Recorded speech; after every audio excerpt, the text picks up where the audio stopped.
ઇન્ડિયામાં આપ સૌનું હાર્દિક સ્વાગત છે। સમાચાર છે કે પ્રાકૃતિક ખેતીનો વ્યાપ વધી રહ્યો છે ત્યારે મોરબી જિલ્લાના 22,891 જેટલા ખેડૂતો 15,627 એકરમાં પ્રાકૃતિક ખેતી કરી રહ્યા છે। આ ખેડૂતો પ્રાકૃતિક ખેતીનું મહત્વ સમજીને આ ટકાઉ ખેતી પદ્ધતિ અપનાવી સારું આર્થિક ઉપાર્જન મેળવી રહ્યા છે અને વિગતે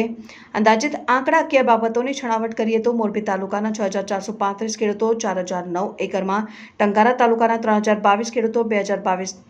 2,284 એકરમાં, વાંકાનેર તાલુકાના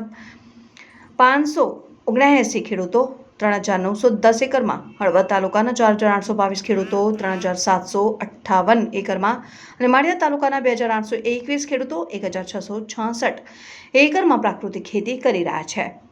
પ્રાકૃતિક ખેતી કરતા આ ખેડૂતોને આત્મા દ્વારા આર્થિક સહાયની સાથે પૂરતો સહકાર આપવામાં આવે છે અને ઉપરાંત બાગાયત વિભાગ અને ખેતીવાડી વિભાગની વિવિધ યોજનાઓ હેઠળ સહાય પણ આપવામાં આવે છે અને રાસાયણિક ખાતર કે જંતુનાશક દવા વિના થતી આ ખેતીમાં મુખ્ય ખેતી પાકની સાથે